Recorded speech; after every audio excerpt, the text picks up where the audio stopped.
Good morning. Oh man, I just arrived. Wanted to take a seat. It's not possible because chairs are all wet. It's been raining, which is awesome. There was a thin layer of pollen covering everything. So the rain is actually a good thing to wash away. It was affecting my eyes. It was affecting my throat. Ugh. I'm not allergic to those things, but in great quantities, I mean, you can feel it in your throat, in your eyes. Anyway, people who grew up in cities, who were never left the apartments, if they get exposed to this, dimension of Poland, they would definitely get sick.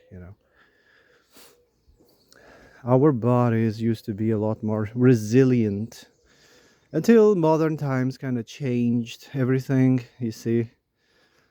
For instance, our gut used to be more powerful, similar to that of a vulture. We could eat pretty much almost anything.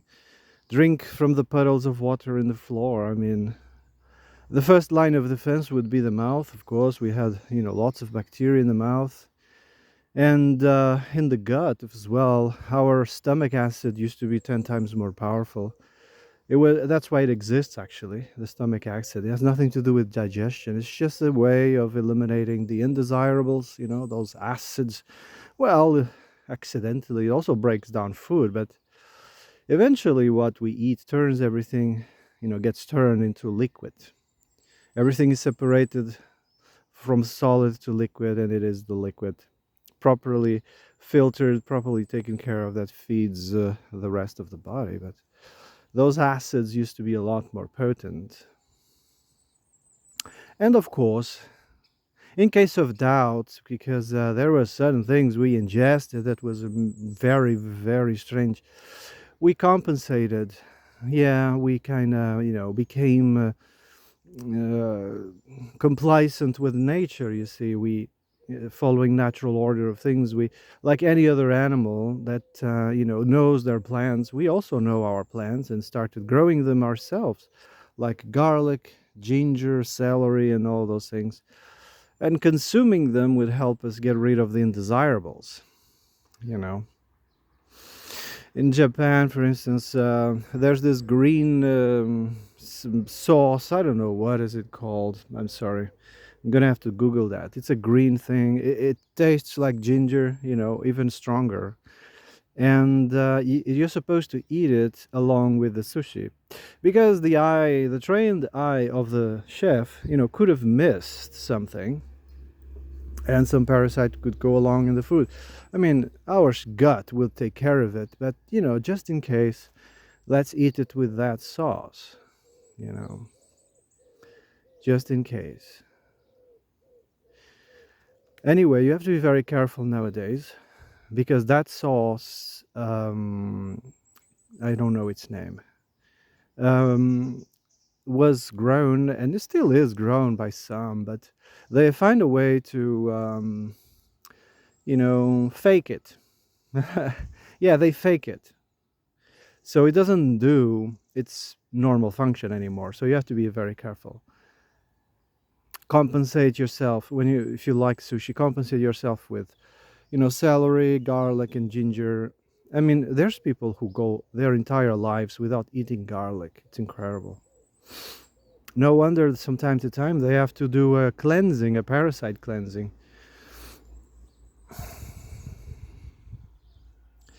We are composed of bacteria and parasites. You see, it's cooperation. Nobody's attacking nobody. The thing is, when it goes out of balance, some might overwhelm everything else and might become a problem. You see. So, why am I talking about this? There's this book becoming a bestseller of this author. I don't know who it is. I've heard many people talk about it. They claim that the big C is caused by parasites. Yeah, parasites. And I'm like, huh, okay, here we go again. It kind of feels like Louis Pasteur 2.0. You see, in his time of the start of the Industrial Revolution, or middle of, I don't know when it started exactly. It was the actually 18th century, I think. But before the syndicates and everybody, just starting crying out loud for better working conditions, people was exposed to lots and lots of chemicals, unnatural things that we should never ever be, exposed to. So of course people got sick. And the water around these factories also got polluted, and people consumed water from and got sick as well. So then comes along this imbecile, gaslighter, psychopath, and he said it's the fault of these thing called bacteria. It's not the fault of the machines. It's not the fault of the, slave conditions that you're going through. No, no, no. It's the fault of this bacteria, which lives in your body. So therefore, it's your fault, not the fault of the terrain. It's not the fault of your boss. You know. And he convinced everybody that the cause of diseases was bacterias and parasites, and this is called the germ theory or whatever. It's been disproven over and over again, but it suits the power structures, it suits the liability, it suits the laws, and protecting the patrons, and protecting the state, and retirements, because eventually in capitalist societies retirements became attached to the success of industry, the success of companies like pharmaceuticals and agriculture. Your retirement is tied to their success, and that's why governments shill and actually give them immunity from persecution, from liability. For instance, recently it was glyphosate that became immune, you see. I mean, they find out that it kind of changes the gender of frogs and other creatures that live nearby. These fields that are sprayed, kind of changes their gender, it kind of messes up, they stop reproducing and die. That's what, but then again, it's parasites. It's not like, no, no, it's not the terrain, it's not the industry. No, no, it's parasites. At best, you inherit this. It's your genes, the cause of this. It's your fault. It's not the boss' fault. It's not the patronage or the government. No, it's your fault. It's funny that they are tying up the big C to pets. Oh, it's actually your pets that give you the big C. It's actually food such as sashimi, steak tartare, and sushi that gives you the big C. What? People have been eating it since the dawn of time, and no such thing happened in the past. It was so rare for a person to be dying of some big C or the big heart thing. There was almost none 200 years ago. These are side effects of the terrain, of the environment you're living in. But they don't want you to connect the dots. So whenever you hear a doctor say, I think it's some sort of the big C, el cancer, or when you hear a doctor say, it's something asymptomatic, or when they say something hereditary, or when they say something, oh, it's maybe nocivo, they have no idea what they're talking about, you see. These are just buzzwords to explain away, to kick you out of the door. See, they don't care. Nobody cares.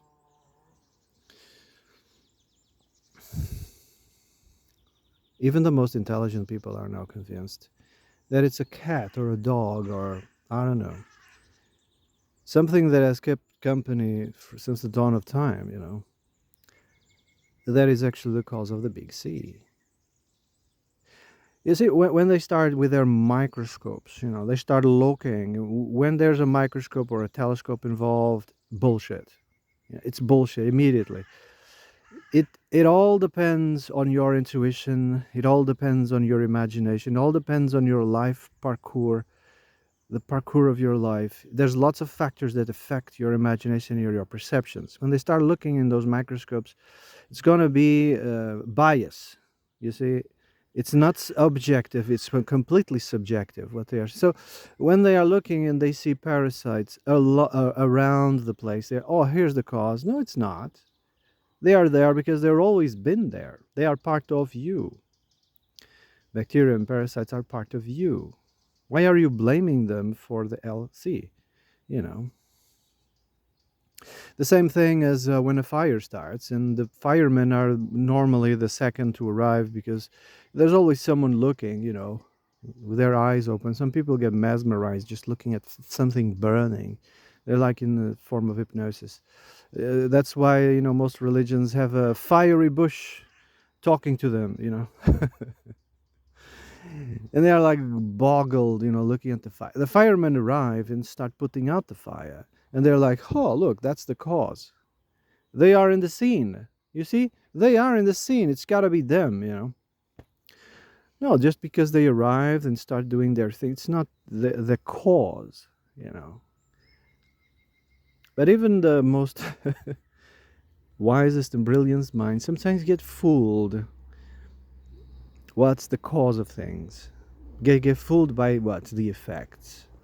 And you know what? People's minds is being affected in a way that's unimaginable. The food industry, you see, it's putting all sorts of pesticides, herbicides, glyphosates. They are even putting the juice that's supposed to be on your shoulder, they are putting in the food now. They want your mind to be clouded. They want you to misjudge situations. They want you as well panicking and stressed. That's why they want you. I mean, my conspiratorial side says they are doing this on purpose because it is only when you have a clouded mind that you will make bad decisions. So if, for instance, if they want to change the constitution of a country, all they have to do is change people's minds. In order to do, you have to cloud them because, cloud them so they misjudge and misunderstand and go along to get along and that sort of thing. It's like that Roshan KGB guy, demoralization, and the destruction of the minds through propaganda, the useful idiots, and etc. Once everything is done, they will be discarded like used handkerchief. That's my conspiratorial side. And the other side, I say they are doing all these chemicals and stuff because they just adore money, and they put all the minds of the world working, to create some sort of culture like corn that resists all of these chemicals. They say it's genetically modified. It's not. They just found out a species that resisted, and they just grew massively. Like we breed dogs, we isolate them and start, inbreeding them until we find, like the similarity with cows. There's a certain type of cow that just gives tons and tons of milk, but also passes away twice as faster than any other cow. So they isolated those cows and started inbreeding them, and that's all the black and white cows that you see. It's all the same species because they just can't stop giving milk, which eventually unalives them before. And sometimes around along the milk, there's other things that you don't want to know. See, they have to inject them as well with stuff to keep them alive longer. I mean, the whole thing is completely unhumane. When you mess around with the terrain this much, eventually there's going to be consequences, and they want to blame these consequences in you. It's you the fault, because bacteria and parasites is something that's present in us, and they are blaming those for everything wrong in the world. They are blaming you. It's the traditional tactic of the narcissist and the psychopath. They turn things around, avoid accountability, and turn everything against you. Oh, it's actually the idea. This was your idea. This is your fault. You have a cat. That's why you have parasites. Hence, you have LC. What the crazy, right? We used to live in a less sanitized world, a lot less sanitized. We were more in tune with natural order of things. Our gut was a lot more powerful. They made discoveries, for instance, the intestines of certain, peoples that are away from the so-called civilization. They have a more complex and rich gut than any other human on earth. They are able to digest almost anything because of it. You see, you kind of have to diversify your gut. So it's, in my opinion, you ought to eat everything that you can get your hands on. Well, no, those blue cheeses, they are very good. They taste horribly, but just drink them down. That's what I do, and they have a good effect on the diversity of your microbiome. They will help you digest better everything. So it's called probiotics. You know, So, something to keep in mind. The more probiotics you have, the more you'll be successful, I would say. So, ever since they put in this fear on people's minds that bacteria and parasites was the evil, guy, they've been sanitizing the food, sanitizing everything, giving, penicillin to everything. That's the ultimate cure for everything. But antibiotics also destroy the good microbiome, the good biotics. And the less diversity you have in your gut, the more you'll be prone to diseases, and the quicker you fade away. You see, the quicker you will fade away. So modern civilization has completely sanitized our gut, our food, everything. We are very delicate compared to the human that still lives in the environment. We are very delicate. A mosquito bites us, we are in a coma immediately. We've been segregated, sanitized from nature, excluded, secluded. What's the word that they used during the COVID? I can't remember right now. That slight change of temperature gives us a cold. A mosquito bite puts us in a coma. Breathing pollen, swallows our airways. We have to go in urgency to the hospital to give us something to help us breathe because, you know, it's just not okay. And then the big C, it has absolutely to do with the what you're ingesting, and not only what you're ingesting, but also the frequencies you are being exposed. This is totally abnormal. The common flu, for instance, it was something very rare. It only started happening when magnetism, pollution, electromagnetic pollution was put out there, you know.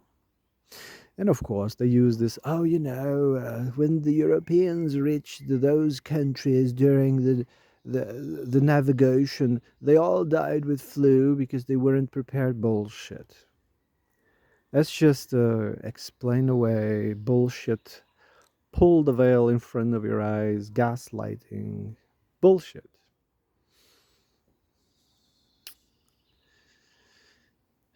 It was powder. It was high velocity lead. Come on. And don't give me the, oh, we are such a bad people. They were doing to themselves. Are you kidding? Humans have been hacking each other's head off since the dawn of time. We fight for territory, we fight for females, we fight for everything. And in the past, there was no, oh, we're going to take you to the judge. No, they just, hack his, head off and drop them off a cliff. Oh, a cat, saber cat got him. Yeah, that's what happened. You know, I'm not serious here. This is just dark humor. Okay, that's how they dealt with the pedo and all of those creatures that was completely unnatural, and the narcissists and the psychos. They're like, this guy here is not okay. You see, our ancestors was more in tune. They would fucking see a demon when they saw it. Oh, this is a demon. We gotta get rid of it. If you don't get rid of demons, they will destroy civilization. They will destroy. They divide.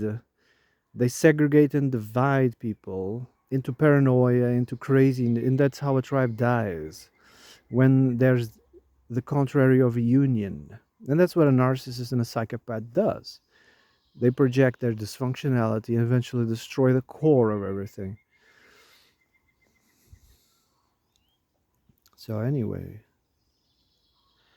placebo is actually one of our biggest, weapons.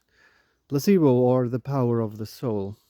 You see, it's one of our biggest weapons against the tyranny, against all these imbeciles. It's the power of belief. Yeah, it's the power of belief. People are like, "Ooh, believe, believe." If it resonates with the soul, then it's possible. You see, if it resonates with the soul, it's possible. And the soul is, never wrong, and it will never lie. So, I think I'm going to shut up. So, there's a lot of people, even amongst the wisest, they are convinced that it's your pet that's giving you the big C. Oh my God. And another bestseller is out there. Yay! It's a total, psychological operation. It's protecting the companies, it's protecting your retirement investments. It's protecting everything. And people buy it. Mm. So there's no perfect system. In the socialist countries, they actually have better protection of the health of people, a lot better, you know. But it's getting infected as well. It's getting infected through companies, you see. Companies are ruling the world. It's just a small jump from socialism to communism. And it's not a small jump from communism to fascism. It's just a small jump. And they're all in the same line. And capitalism is not far from it, you see. There was this economist that said the difference between a capitalist and a commie is that eventually the capitalist will have enough, will be satiated from earning that much money, and will give some peace to the population once he has enough. And but the communist, no, the communist has a mandate. It is that will. It's a mandate. It's a local, like a religious, which is, yes, communism is very close to religion. It's like a mandate, a conscious mandate that gives the powers to continue doing everything without any with all immunities, with no accountability. You see, its mind is possessed by a demon. That's what I'm trying to say. It's not a question of money, it's a question of the ideology. But the capitalist is a question of money. But then I say, when you have 1 million and you start looking at the other people that have 2 million, you have the inferiority complex. And then you want 2 million, then you want three, and then you want four. You see? Constant competition for more and more and more. And even if you have enough, everybody else around you will want to be where you are. So they will do unimaginable things to also become an achiever. I want a yacht. You know, oh, I was going to say something. It's going to probably trigger. There's so many people that are filthy rich. Well, what's the biggest toy you can buy nowadays? 100 million yacht. Why don't you buy a space station? Yeah, that should be the peak of the pyramid, right? For the rich. That should be the most common thing. All the millionaires, they are hovering, drinking juice on on the moon, and they are. That should be the peak. But you don't see it. You only see it, these operations, when they want to distract you. For instance, from the war, they want to distract you. pull a carrot in front of you. Hey, here's a carrot. Oh, don't look there or look over here. We are going to the moon. Look at us. Yay. Pride, pride, pride, pride. You know? Anyway, have a nice day.